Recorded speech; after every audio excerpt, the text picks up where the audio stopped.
एक शिव की अविरल भक्ति,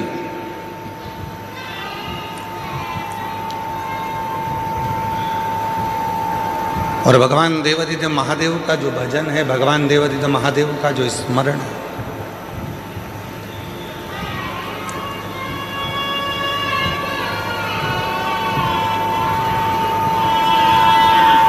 वो हमको सुख कैसे दे सकता है।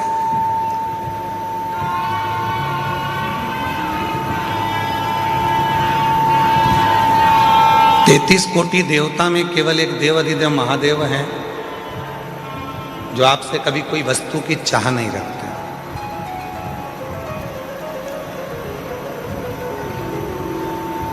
किसी वस्तु की चाह मेरे देवादिदेव महादेव कभी नहीं रखते। उन्होंने तो एक बात कही कि जो मैंने तुमको दिया है, कभी अगर समय मिल जाए तो वो मुझको दे देना।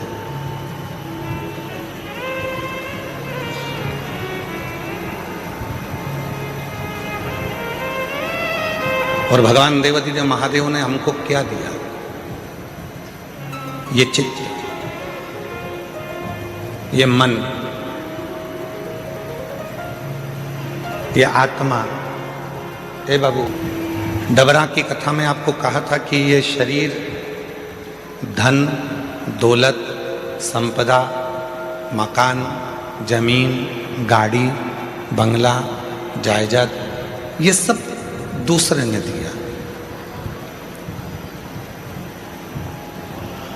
पर केवल एक वो आत्मा, केवल एक वो चित्त, केवल एक वो मन, केवल एक वो प्राण देने वाला कोई दूसरा नहीं होता, वो देवादिदेव महादेव ही होता है।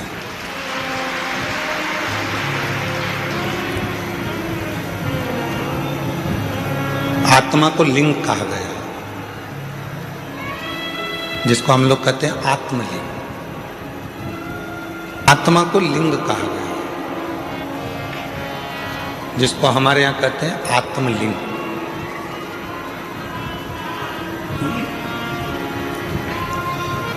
आत्मलिंग आत्मा को कहा गया, मतलब भगवान देवादिदेव महादेव कहीं दूर नहीं है। भगवान देवादिदेव महादेव कहीं दूर नहीं है।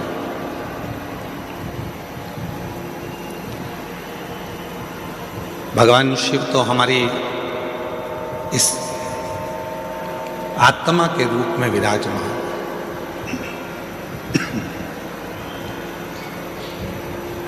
भगवान शिव हमारी श्वासों के रूप में विराजमान। अब दुनिया के लोग क्या करते हैं? आज आप लोगों से एक ग्रीन शिवरात्रि के रूप में आप लोगों से कहा गया था कि एक एक वृक्ष लगाएं, और आप लोगों ने एक एक वृक्ष लगाया, एक एक वृक्ष आप लोग रोपित करें। क्यों कहा? हमारा और आपका शरीर रहेगा रहेगा जितने दिन है, पर हमारे और जाने के बाद भी यदि उस वृक्ष की पत्तियां बेलपत्र के रूप में शिव जी को चढ़ती रहेगी, तो यह निश्चित है कि हम हैं और हमारे बाबा को हम कुछ रोज दे रहे हैं, ये प्रस्तुत होता रहे।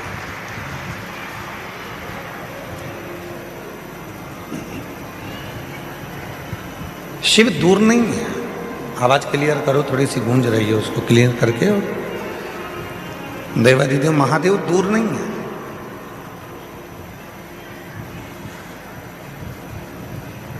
दुनिया के लोग भगवान शंकर को ढूंढने के लिए बहुत दूर दूर जाते हैं, पर शिव पुराण कहती है कहीं मत जाओ।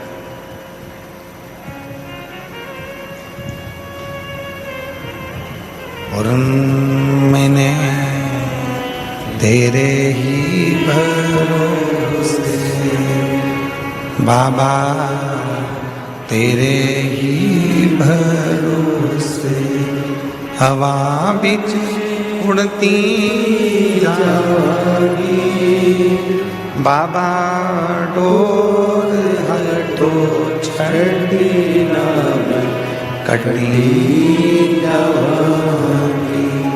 भोले में तेरी पतन, शंभू में तेरी पतन, हवा बिच उड़ती जाती, बाबा डोर है तो छठी दाने कटी जाती, भोले में तेरी पतन, शंभू में तेरी पतन। शिव कथा कहती है आत्मा लिंग है और उस आत्मलिंग को जिस दिन हमने जान लिया है, हम कहते हैं कि भगवान के मंदिर में जाते हैं, जब शिव जी के मंदिर में जाते हैं, भगवान का भजन करने जाते हैं, दर्शन करने के लिए जाते हैं, जब भगवान के मंदिर में पहुंचते हैं क्यों कहते हैं कि लोग कि गुरुजी एक लोटा जल और सारी समस्या का हल, ऐसा कैसे हो सकता है?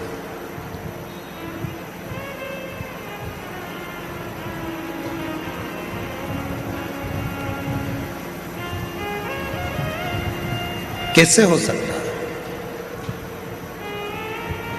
शिव महापुराण की कथा कहती है कि वो एक लोटा जल सारी समस्या का हल ऐसे होता है, घर से जब हम जल लेकर चलते हैं तो भगवान देवाधिदेव महादेव के पास में भरोसा लेकर जाते हैं, विश्वास लेकर जाते हैं।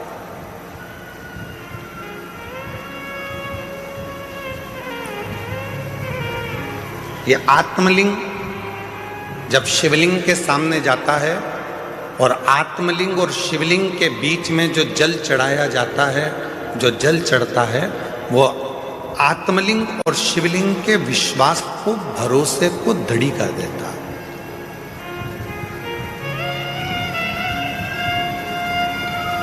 फिर दुनिया का ऐसा कोई काम नहीं रहता जो आप कर नहीं सकते।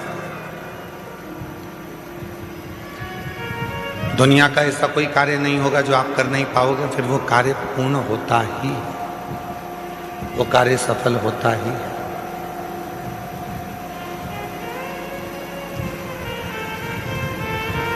एक सुंदर चरित्र, उधर आवाज नहीं जा रही है भाई, आप आवाज खोल रहे हो परंतु वो गूंज रही है, उसको ढीले कम करो क्योंकि वैसे ही वो हॉल है ना, तो गूंज रही है, और आवाज को क्लियर करो। और इधर साइड में आवाज नहीं जा रही, तुम्हारे लड़कों को भेजो उधर सुनने के लिए। उधर भी नहीं आ रही है क्या? उधर भी लड़कों को भेजिए। शिव कथा कह रही है, भगवान देवाधिदेव महादेव का चरित्र कह रहा है, भगवान शंकर की पवित्र कथा कह रही है। शिव को रामचरितमानस में विश्वास कहा, और जब व्यक्ति के जीवन में विश्वास प्रबल हो जाता है, भरोसा दृढ़ हो जाता है, तो उसका कार्य अपने आप सफल होना प्रारंभ हो जाता है। अपने आप वो कर्म भी करता है, मेहनत भी करता है, परिश्रम भी करता है, और शिव पर भरोसा कर कर आगे भी बढ़ता है। पर कभी कभी ऐसा योग भी बन जाता है कि हम मंदिर जाते जाते, भगवान का दर्शन करते करते, भगवान को एक लोटा जल चढ़ाते चढ़ाते, भजन करते करते, कभी कभी ऐसा भी समय आ जाता है कि हमारा मन, एक दिन ऐसा होता है कि अब मंदिर नहीं जाऊं तो अच्छा, बहुत दिन हो गए।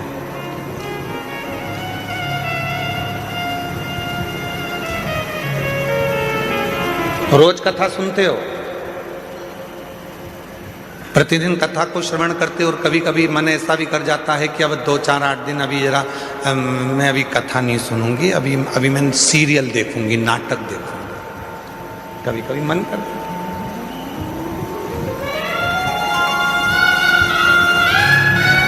रोज ही तो सुनते हैं, प्रतिदिन तो श्रवण करते हैं। तो अब मैं कथा ना सुनकर मैं नाटक देखूंगी, सीरियल देखूंगी। आवाज़ गूंज रही है, खींच के बोलना पड़ रहा है, आवाज़ को क्लियर करो आवाज़।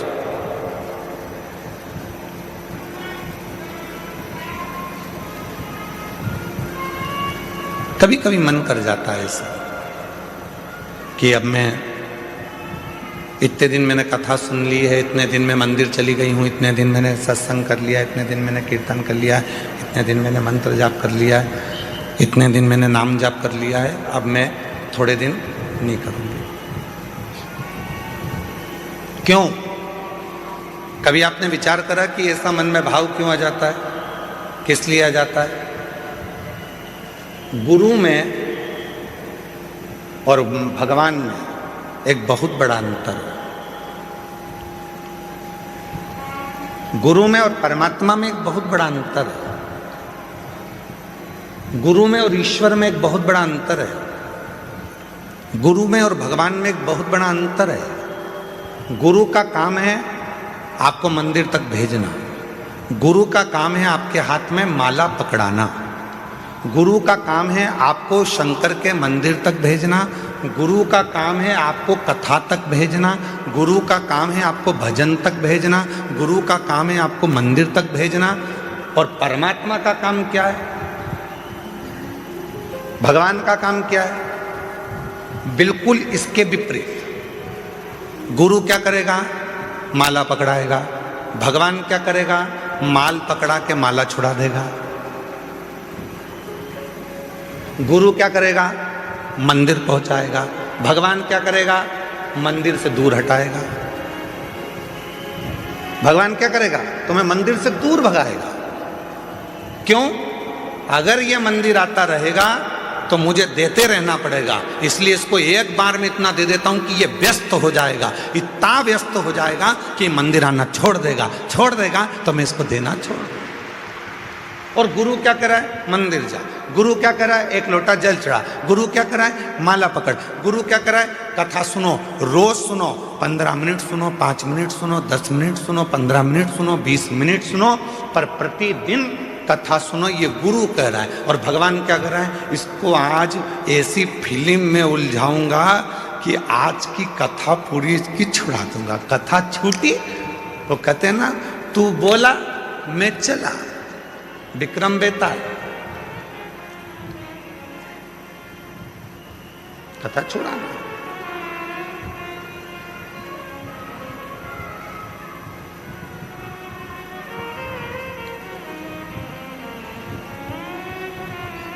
गुरु मंदिर भेज रहा है, गुरु शिवालय तक भेज रहा है, गुरु परमात्मा के पास भेज रहा है, गुरु सत्संग में भेज रहा है, गुरु परमात्मा की भक्ति में भेज रहा है। और परमात्मा मंदिर को छुड़ा रहे हैं, माला छुड़ा रहे हैं, सत्संग छुड़ा रहे हैं, भजन छुड़ा रहे हैं। अगर ये भजन करता रहेगा, सत्संग करता रहेगा, नाम जाप करता रहेगा, स्मरण करता रहेगा तो मुझे देते रहना पड़ेगा। वो छुड़ा रहा। पर मेरी जीजियों, मेरे जीजाओं, मेरी बेटियों, बेटाओं, मेरे बुजुर्ग माँ बाप, एक बात को याद रखना अपनी जिंदगी में, कितनी भी उलझन जिंदगी में आ जाए और कितनी भी दौलत जिंदगी में मिल जाए, आप शंकर भगवान के मंदिर जाना मत छोड़ना। वो तुम्हारी उलझन मिटाना नहीं छोड़ेगा।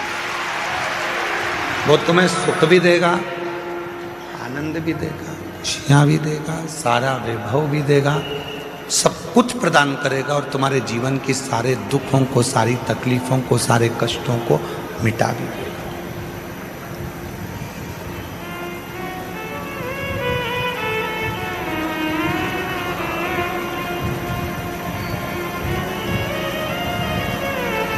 दूसरे पर करा हुआ भरोसा टूट सकता है, पर परमात्मा पर करा हुआ भरोसा कभी नहीं टूटता, कभी। अभी एक सीरियल देख रहे थे आर्य जी, तो किसी ने हमको बताया कि गुरुजी 14 फरवरी को कोई सा डे था, और तुम लोगों को ज़्यादा स्मरण में, हमको भी है पर हम बोलना नहीं चाह रहे। एक सीरियल दिखाया था, उसमें एक छोरा उसको कुछ फूल देने गया, उसने उसको लात मारी तो वो शिव जी के मंदिर में पहुंच गया। ऐसा वो छोटा सा सीरियल था।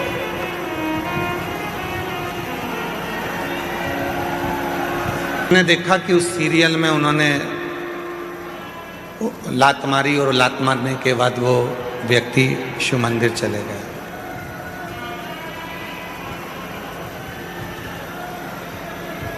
शिव कथा कर रही है,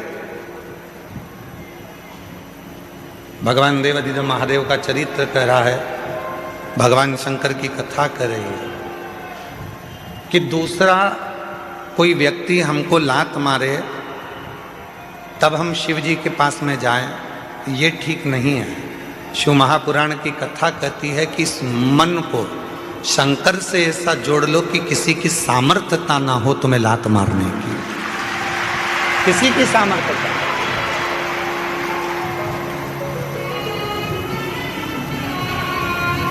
माननीय प्रधानमंत्री जी, भारत सरकार के नरेंद्र भाई मोदी जी ने कहा है कि आत्मनिर्भर भारत हो।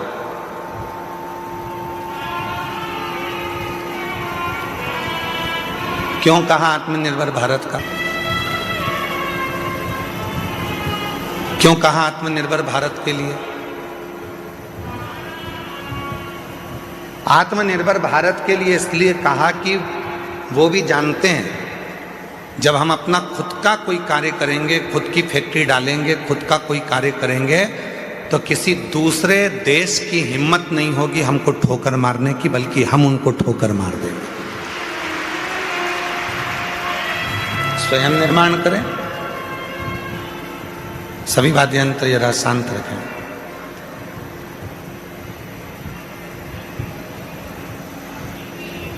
स्वयं निर्माण करें।